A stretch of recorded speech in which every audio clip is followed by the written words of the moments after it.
اسے دھکے دے کر گھر سے نکال دیا گیا۔ وہ اپنی صفائی میں کہتی بھی تو کیا کہتی، وہ خود نہیں جانتے تھے کہ جس لڑکی نے کبھی گھر سے قدم باہر نہیں نکالا، جس کے پاس ایک موبائل فون تک نہیں ہے، وہ کیسے اور کس طرح کسی کو ملنے کے لیے بلا سکتی ہے۔ اس کا نام مریم تھا۔ وہ بہت ہی شریف گھرانے سے تعلق رکھتی تھی۔ وہ اپنے ماں باپ کی اکلوتی اولاد تھی۔ بچپن سے لے کر جوانی تک اس کی کوئی خواہش کبھی رد نہیں کی گئی۔ وہ اپنی یونیورسٹی میں عفان نامی لڑکے کو دل و جان سے چاہتی تھی، جبکہ عفان صرف اس کی دولت کی وجہ سے اس کے ساتھ تھا۔ مریم اپنے بیڈ پر بیٹھی عفان کا برتھ ڈے گفٹ پلان کر رہی تھی جب اس کے فون کی گھنٹی بجی۔ اس نے فون اٹھایا تو اس کی دوست سارہ کا فون تھا۔ مریم نے کہا، سارہ، شکر ہے تم نے کال کر دی، میں ابھی یہی سوچ رہی تھی کہ تمہیں فون کروں۔ سارہ نے پوچھا، کیوں بھئی، خیریت تو ہے؟ مریم بولی، ہاں بابا، خیریت ہے۔ تمہیں پتہ ہے کل عفان کا برتھ ڈے ہے اور میں اسے ایسا تحفہ دینا چاہتی ہوں جسے دیکھ کر وہ دنگ رہ جائے۔ یہ سن کر سارہ نے ایک ٹھنڈی آہ بھری اور مریم سے کہنے لگی، مریم میری جان، میری پیاری دوست، تم بہت معصوم ہو۔ وہ انسان صرف تمہارا استعمال کر رہا ہے، تمہارے جذبات کے ساتھ کھیل رہا ہے۔ تم کیوں نہیں سمجھتی یہ بات؟ وہ ایک لالچی انسان ہے۔ مریم نے اس کی بات غصے سے کاٹی اور بولی، بس کرو سارہ، تنگ آ گئی ہوں میں تمہاری روز روز کی اس بحث سے۔ تم کیوں میری خوشیوں کی دشمن بنی ہوئی ہو؟ اگر آج کے بعد تم نے عفان کے خلاف ایک لفظ بھی کہا تو میں تم سے دوستی ختم کرنے میں ایک سیکنڈ نہیں لگاؤں گی۔ یہ کہہ کر اس نے بنا ایک لفظ سنے سارہ کا فون بند کر دیا اور عفان کے لیے تحفہ سوچنے لگ گئی۔ اچانک اس کے چہرے پہ خوشی کی لہر دوڑ گئی اور وہ جلدی سے اٹھی، گاڑی کی چابی اٹھائی اور کمرے سے باہر نکل گئی۔ صبح ہونے سے پہلے تک اس نے عفان کی سالگرہ کے سارے انتظامات مکمل کر لیے تھے۔ کیوں نہ کرتی، یہ اس کے پیار کی پہلی سالگرہ تھی۔ اس کا بس چلتا تو وہ اس کے لیے جان ہی دے دیتی۔ اگلے دن وہ بن ٹھن کر یونیورسٹی گئی اور جاتے ساتھ عفان کو سالگرہ کی مبارک دی اور اسے لے کر اس طرف چل پڑی جہاں اس کا تحفہ اس کا منتظر تھا۔ مریم نے عفان کی آنکھوں پہ پٹی باندھی ہوئی تھی۔ ایک جگہ لے جا کر اس نے عفان کی آنکھوں سے پٹی اتار دی اور خوشی سے جھوم کر بولی، سرپرائز! عفان یہ دیکھ کر حیران رہ گیا کہ اس کے سامنے اس کی پسندیدہ ہیوی بائک کھڑی ہوئی تھی۔ عفان نے مریم سے کہا، کیا یہ میرے لیے ہے؟ مریم نے اس کی طرف پیار سے دیکھ کر کہا، ہاں تو تمہارے علاوہ اور کس کے لیے ہو سکتا ہے؟ مریم مرتضیٰ نے صرف ایک شخص سے محبت کی ہے اور وہ عفان احمد ہے۔ چلو اب جلدی سے یہ چابی پکڑو اور مجھے سارا دن تمہارے ساتھ گزارنا ہے۔ عفان نے اس کے ہاتھ سے چابی لی اور شاطرانہ ہنسی ہنستے ہوئے دل ہی دل میں سوچنے لگا کہ اب اس سے جلد از جلد گاڑی نکلواؤں گا۔ مریم نے اس کی آنکھوں کے سامنے چٹکی بجائی اور بولی، کن سوچوں میں گم ہو گئے ہو؟ عفان نے ہنستے ہوئے کہا، کچھ نہیں، اور جلدی سے بائک پہ بیٹھ گیا۔ آج وہ بائک اس کے پاس تھی جس کے وہ کبھی خواب دیکھا کرتا تھا۔ وہ دونوں یوں ہی سارا دن آوارہ گردی کرتے رہے۔ پھر مریم نے ایک شاندار سے ہوٹل میں اسے رات کا کھانا کھلایا۔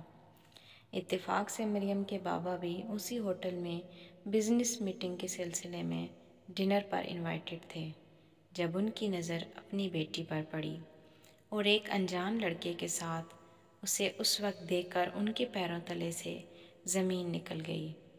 گھر آ کر مرتضیٰ صاحب نے مریم کو اپنے کمرے میں بلایا اور اس سے پوچھا کہ آج تم ہوٹل میں کس لڑکے کے ساتھ ڈنر کر رہی تھی؟ مریم کے تو ہاتھ پاؤں پھول گئے۔ جواب دو مریم، اس دفعہ مرتضیٰ صاحب کا پارا 7ویں آسمان پہ تھا۔ وہ بابا، میں آپ سے اس سلسلے میں بات کرنے ہی والی تھی۔ اس کا نام عفان ہے اور وہ میرا کلاس فیلو ہے۔ عفان بہت اچھا لڑکا ہے اور ہم ایک دوسرے کو پسند کرتے ہیں۔ یہ تربیت کی ہے میں نے تمہاری، اگر تمہیں وہ پسند تھا بھی تو تم مجھ سے آ کے بات کرتی، لیکن تمہیں کوئی حق نہیں پہنچتا کہ یوں سرعام تم اپنے ماں باپ کا نام بدنام کرتی پھرو۔ آئی ایم سوری بابا، مجھے آپ سے پہلے بات کرنی چاہیے تھی، آپ پلیز مجھے معاف کر دیں۔ بہرحال جو ہوا سو ہوا بیٹا، زندگی تمہاری ہے، تم نے گزارنی ہے، جیسا تم چاہو گی ویسا ہی ہوگا، لیکن باپ ہونے کے ناطے میرا حق بنتا ہے کہ میں چھان بین کرواؤں۔ مرتضیٰ صاحب موم ہوتے ہوئے کہنے لگے، جی جی بابا، کیوں نہیں، آپ اپنی تسلی کروائیں، عفان بہت ہی اچھا اور سلجھا ہوا شریف لڑکا ہے، آپ کو بالکل بھی مایوسی نہیں ہوگی۔ اگلے دن وہ یونیورسٹی گئی اور ساری بات عفان کو بتا دی۔ تمہارے بابا مان جائیں گے کیا؟ عفان نے پوچھا۔ ارے مان گئے ہیں، اب تم جلد از جلد اپنے گھر والوں کو لے کر میرے گھر آؤ، مریم نے بے صبری سے کہا۔ اوکے، میں گھر پہ بات کرتا ہوں، عفان نے اس کی آنکھوں میں آنکھیں ڈال کر زومانی انداز میں کہا۔ چند دنوں کے اندر مرتضیٰ صاحب نے اس لڑکی کے متعلق انتہائی خاموشی سے ساری معلومات نکلوا لیں اور اس کی ایکٹیویٹیز پہ بھی نظر رکھنا شروع کر دی، جس سے ان کو پتہ چلا کہ عفان ایک نہایت ہی بگڑا ہوا اور لالچی انسان ہے۔ اس کا اٹھنا بیٹھنا اچھے لڑکوں کے ساتھ نہیں تھا اور وہ چھوٹی موٹی وارداتوں میں بھی ملوث رہ چکا تھا۔ یہ سب سن کر انہوں نے اس بات کا فیصلہ کر لیا تھا کہ اپنی بیٹی کی شادی عفان جیسے آوارہ شخص سے کبھی نہیں ہونے دیں گے۔ رات کو مریم نے کھانے کی ٹیبل پر اپنے بابا سے کہا کہ بابا، عفان کے والدین کل آنا چاہ رہے ہیں، آپ کیا کہتے ہیں؟ مریم بیٹا، یہ شادی نہیں ہو سکتی، وہ لڑکا ٹھیک نہیں ہے، میں نے اس کے بارے میں معلومات۔ یہ آپ کیا کہہ رہے ہیں بابا؟ مریم نے باپ کی بات بیچ میں کاٹتے ہوئے بولا۔ بیٹے، میں سچ کہہ رہا ہوں، مجھے اس کے بارے میں سب کچھ پتہ لگ چکا ہے، مرتضیٰ صاحب نے تحمل سے کام لیتے ہوئے بیٹی کو پیار سے سمجھاتے ہوئے کہا۔ بابا، آپ یہ سب اس لیے کہہ رہے ہیں نا کیونکہ وہ ہمارے سٹیٹس کا نہیں ہے؟ آپ شروع دن سے ہی نہیں چاہتے تھے کہ ہماری شادی ہو، ابھی وہ لوگ آئے بھی نہیں، آپ عفان سے ملے بھی نہیں اور آپ نے نتائج بھی اخذ کر لیے۔ بابا، آپ ایسا کیسے کر سکتے ہیں میرے ساتھ؟ مریم میں تمہارا دشمن نہیں ہوں بیٹا، وہ لڑکا تمہارے لیے ٹھیک نہیں ہے، تم بات کو کیوں نہیں سمجھ رہی؟ بابا، یہ میری زندگی ہے اور میں اپنی زندگی کا فیصلہ بھی خود کروں گی، مریم نے اپنے لفظوں پر زور دیتے ہوئے کہا۔ تو پھر میری بھی ایک بات کان کھول کر سن لو، اس شادی میں میری رضامندی کبھی شامل نہیں ہوگی، تم یا تو ماں باپ کو رکھو یا اس لڑکے کو چن لو۔ بابا، یہ آپ کیا کہہ رہے ہیں مجھ سے؟ مریم نے انتہائی دکھ سے اپنے اس باپ کو دیکھا جس نے آج تک اس کی کوئی بات رد نہیں کی تھی۔ ہاں، یہ میں کہہ رہا ہوں کیونکہ میں اس لڑکی کی حقیقت سے اچھی طرح واقف ہوں، جان بوجھ کر میں تمہیں آگ میں نہیں دھکیل سکتا۔ تو ٹھیک ہے بابا، پھر ایسا ہے تو ایسا ہی صحیح، آج سے آپ کے راستے الگ، میرے راستے الگ، میں یہ گھر چھوڑ کر ہمیشہ کے لیے جا رہی ہوں اور واپس کبھی نہیں آؤں گی۔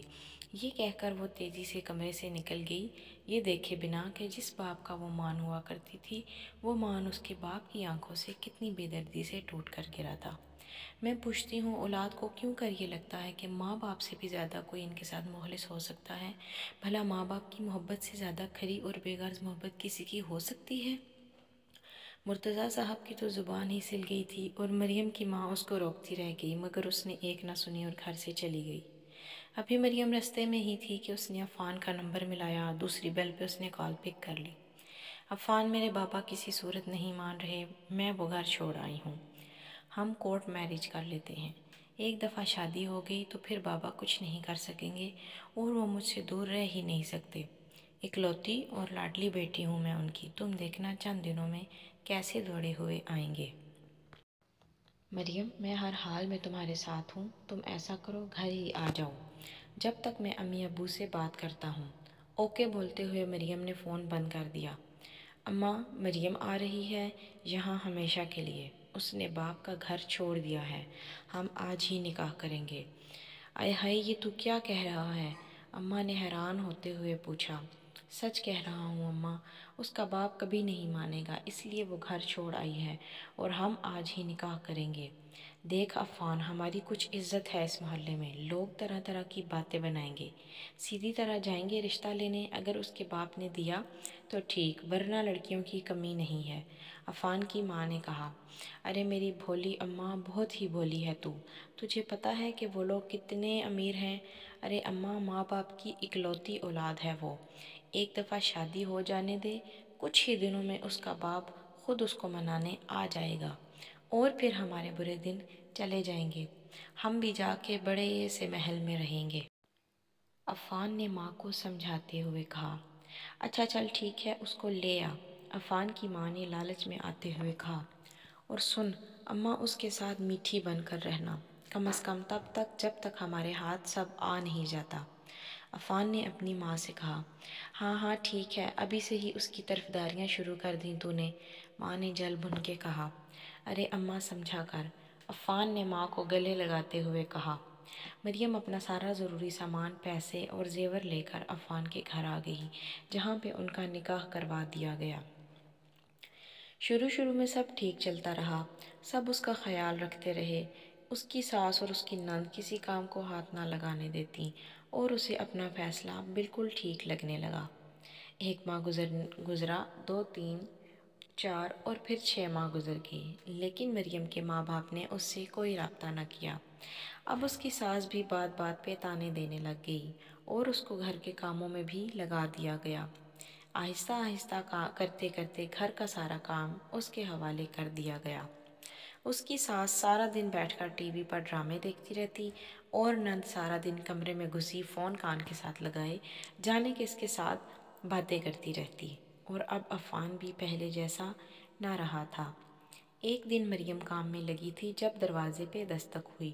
اس نے جا کے دروازہ کھولا تو باہر کورئیر والا کھڑا ہوا تھا۔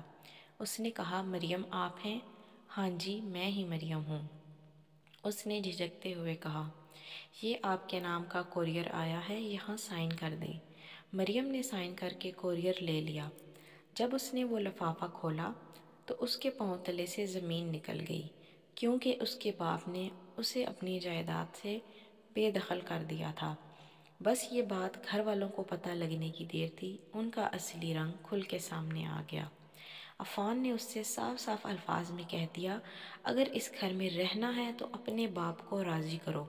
بڑے گھر کی لڑکی سے اس لیے شادی کی تھی کہ کچھ ہاتھ آئے گا، مگر یہاں تو تمہارا بھی بوجھ مجھ پر آ پڑا ہے۔ اس رات مریم سو نہیں سکی، ساری رات اس کی پوری روتے ہوئے گزری۔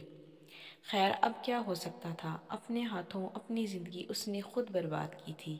چپ چاپ رہتی گئی، ان لوگوں کا ہر رویہ، ہر طعنہ سارا دن سہتی، سارا دن کام میں لگی رہتی، اور رات کو جب عفان آتا تو اس سے سیدھے منہ بات تک نہ کرتا۔ ایک رات جب اس کو پیاس لگی اور وہ پانی پینے کے لیے اٹھی تو اسے چھت پہ کوئی کھڑا ہوا دکھائی دیا۔ اندھیرے کے باعث وہ سمجھ نہیں پا رہی تھی کہ کون ہے۔ وہ آہستگی سے چھت پہ چڑھی اور آگے کا منظر دیکھ کر حیران رہ گئی۔ اس کی نند کسی لڑکے کے ساتھ کھڑی باتیں کر رہی تھی۔ مریم نے غصے سے پوچھا کہ کون ہے یہ اور یہاں کیا کر رہا ہے؟ اس کی نند بوکھلا گئی۔ اتنے میں نیچے سے عفان کی آواز آئی، مریم کدھر ہو تم؟ یہ دیکھ کر اس کی نند نے زور زور سے چلانا شروع کر دیا، بھائی بھائی چھت پہ آئیں اور اپنی بیوی کے کارنامے دیکھیں۔ یہ سن کر مریم حیران رہ گئی اور اس نے اپنی نند سے کہا، یہ تم کیا کہہ رہی ہو؟ میرا اس سے کوئی تعلق نہیں۔ جب عفان چھت پہ آیا تو اس نے کسی شخص کو چھت پھلانگتے ہوئے دیکھا۔ یہ سب کیا ہے؟ عفان غصے سے چیخا۔ عفان، یہ لڑکا آپ کی بہن کے پاس کھڑا، بھابی بکواس بند کریں اپنی، آپ اپنا کیا مجھ پر ڈال رہی ہیں۔ بھائی میں نے خود ان دونوں کو باتیں کرتے دیکھا، اور اب جب یہ پکڑی گئی ہیں تو الزام مجھ پہ لگا رہی ہیں۔ اس کی نند نے رونے کی اداکاری کرتے ہوئے کہا، نہیں عفان، یہ سچ نہیں ہے، میں تو اس شخص کو جانتی تک نہیں۔ مریم نے اپنا دفاع کرنے کی کوشش کی۔ عفان نے اس کے منہ پر بہت زور سے تھپڑ مارا اور بولا، بد کردار، میری معصوم بہن پہ الزام لگاتی ہے، جو میرے لیے گھر چھوڑ کر آ سکتی ہے، اس کے لیے کسی کو گھر میں بلانا کوئی مشکل بات نہیں۔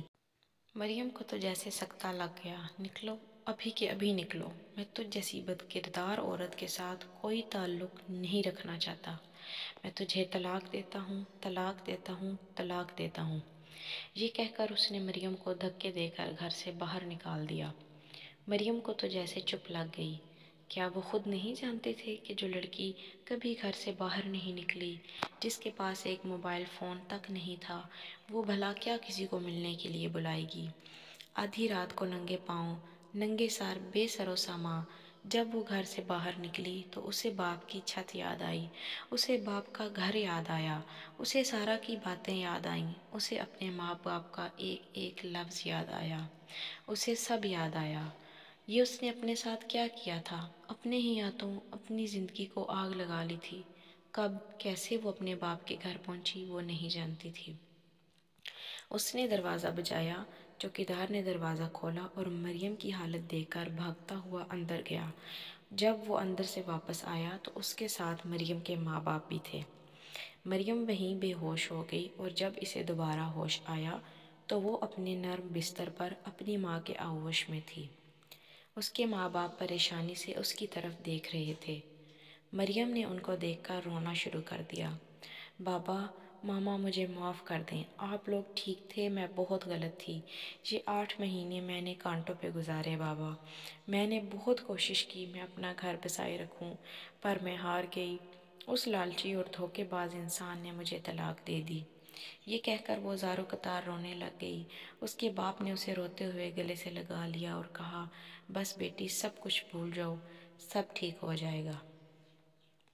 مگر میرا آپ لوگوں سے سوال ہے، کیا سب ٹھیک ہو سکتا ہے اس کی زندگی میں؟ کیا وہ اب پہلے جیسی کبھی ہو سکے گی؟ اس کہانی سے آپ کو کیا سبق ملا؟